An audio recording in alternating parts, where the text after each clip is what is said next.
kita akan belajar bagaimana kita melangkah dalam iman dan lepas dari kekhawatiran itu. Kita akan belajar dari kitab Mazmur pasal yang 119 ayat yang ke-57 sampai yang ke-60.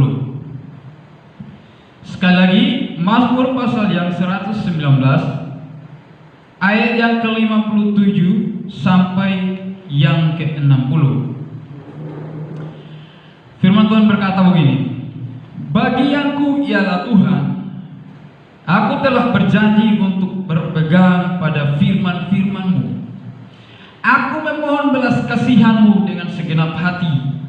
Kasihanilah aku sesuai dengan janji. Aku memikirkan jalan-jalan hidupku dan melangkahkan kakiku menuju peringatan-peringatan-Mu. Aku bersegera dan tidak berlambat-lambat untuk berpegang pada perintah-Mu. Firman Tuhan ini sangat luar biasa ketika saya mulai merenungkannya, mulai membacanya. Ternyata sangat perlu dalam kehidupan orang yang percaya kepada Tuhan. Dia harus menaruh harapan yang sepenuhnya kepada Tuhan. Kita akan belajar seperti apa orang yang melangkah dalam iman, dan dia akan terlepas dari kekhawatiran. Yang pertama, berpegang pada firman Tuhan. Kita lihat di ayat yang ke-57. Bagianku ialah Tuhan, aku telah berjanji untuk berpegang pada firman-Mu. Berpegang, kalau kita melihat dari bahasa aslinya, yaitu bahasa Ibrani, itu dikatakan saumar. Berpegang itu berarti kita harus memperhatikan firman Tuhan di dalam kehidupan kita. Kita harus memiliki tanggung jawab yang penuh. Sebagai orang yang percaya kepada Tuhan, kita harus bertanggung jawab bahwa firman Tuhan adalah bagian kita sebagai orang yang percaya kepada Tuhan.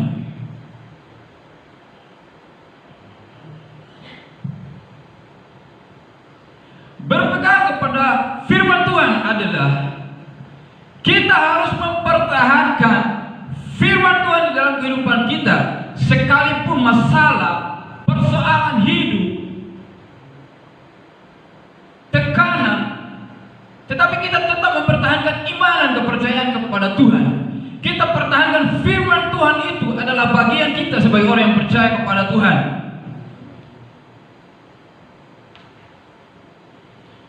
Berpegang kepada firman Tuhan adalah kita menahan diri dari segala godaan dunia.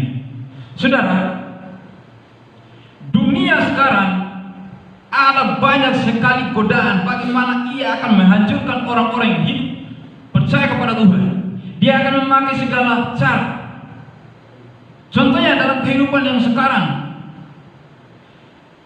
dunia sedang memakai alat teknologi bagaimana mempengaruhi pikiran manusia tidak terfokus lagi kepada firman Tuhan. Mereka lebih fokus kepada handphone, main game.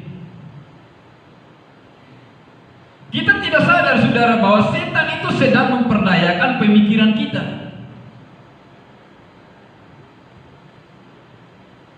Di sini, kalau kita melihat Raja Daud di sini, bagaimana ia benar-benar meyakini bahwa bagian dia adalah Tuhan, bagian dia adalah firman Tuhan, dan dia mau berpegang teguh kepada firman Tuhan. Begitupun dalam kehidupan kita yang sekarang, kita harus benar-benar berpegang kepada firman Tuhan, yaitu kita harus menahan diri dari segala godaan dunia ini. Saudara, kita berpegang kepada firman Tuhan adalah tidak melangkah dalam tekanan. Tekanan ada dalam kehidupan orang yang percaya. Dan itu tidak akan terputus-putusnya di dalam kehidupan orang percaya. Tekanan pasti ada di dalam kehidupan orang yang percaya. Tetapi di sini saya mau tekankan bahwa kita jangan melangkah dalam tekanan itu. Kita harus keluar. Kita jangan melangkah dalam kekhawatiran. Kita jangan melangkah dalam ketakutan. Dan kita jangan melangkah dalam kebimbangan. Orang yang berpegang kepada firman Tuhan, dia akan melakukan hal ini. Saudara, orang khawatir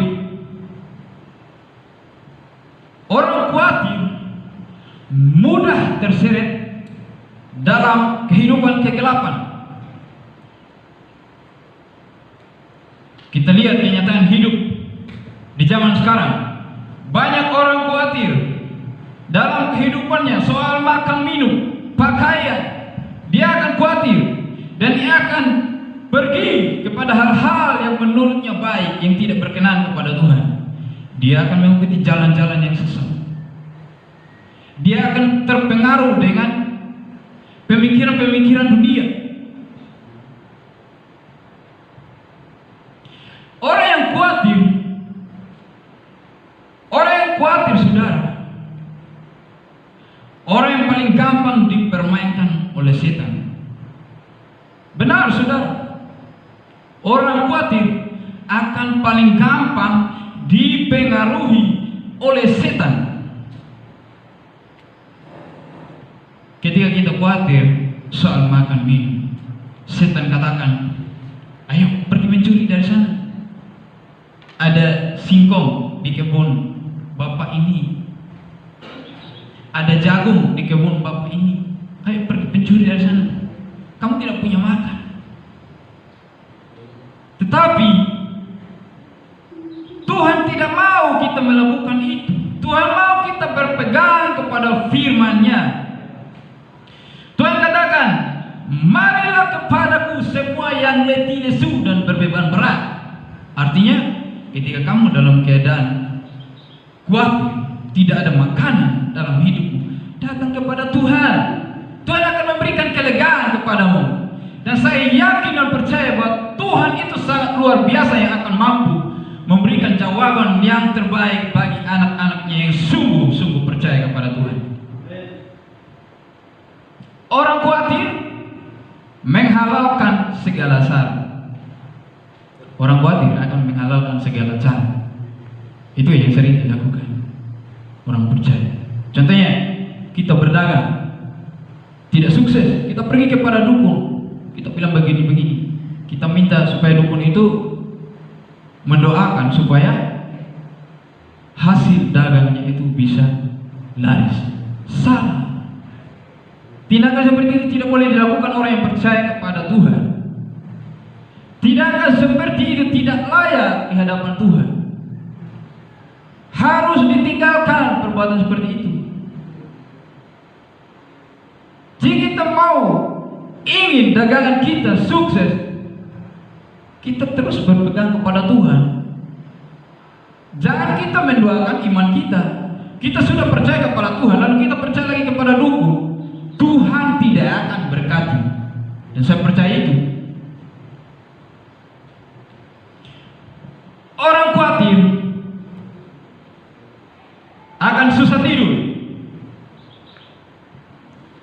Siapa yang susah tidur di sini, ibu bapak saudara? Saya pikir tidak ada di sini, karena saya tahu orang-orang di sini adalah orang-orang yang berpegang kepada firman Tuhan. Lalu yang kedua,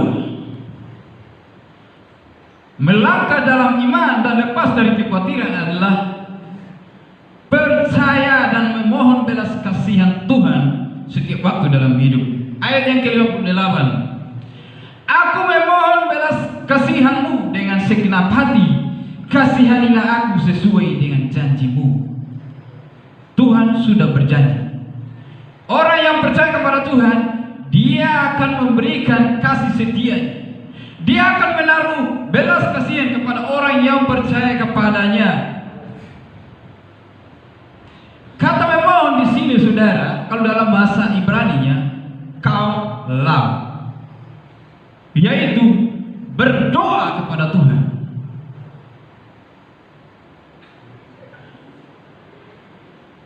Memohon belas kasihan Tuhan, yaitu kita sedang mengungkapkan isi hati kita yang mengharapkan pertolongan dari Tuhan,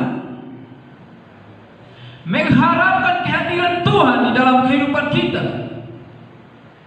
mengharapkan wajah Tuhan hadir di dalam kehidupan kita. Itu orang yang percaya kepada Tuhan, terus berdoa kepada Tuhan.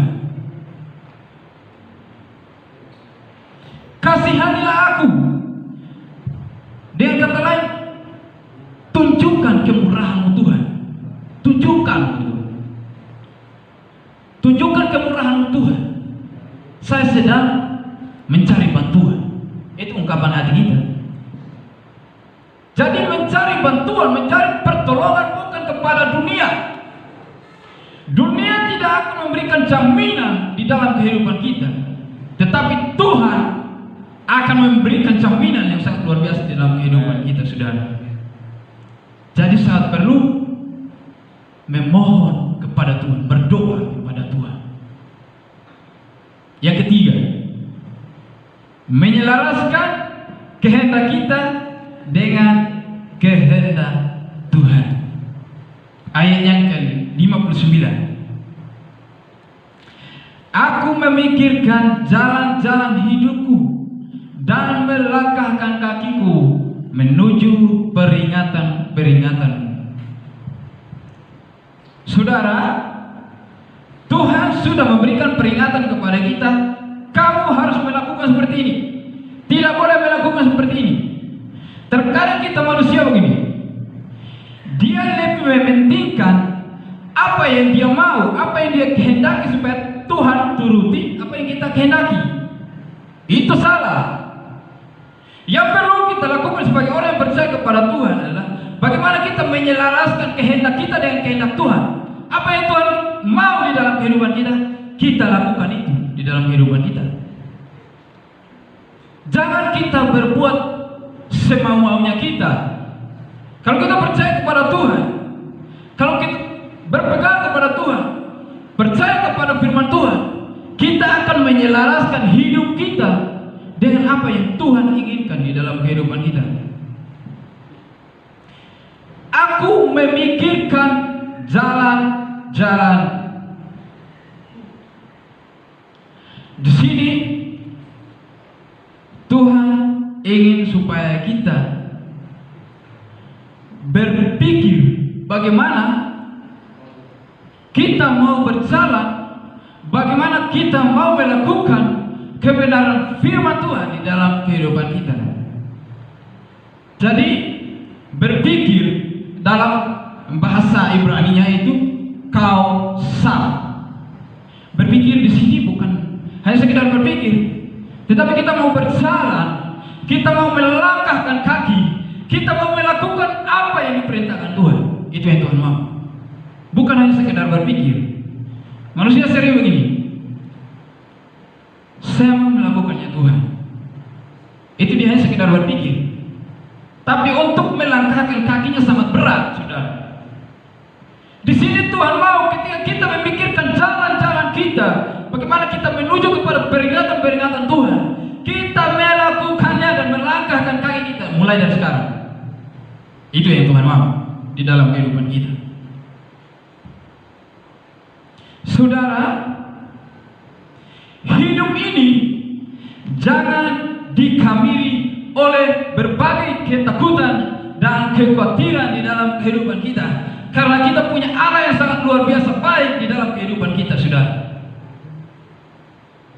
Jadi jangan takut.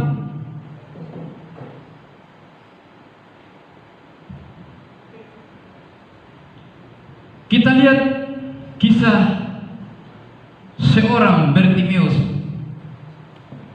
yang buta sejak lahir. Apakah dia tidak khawatir? Khawatir pastinya.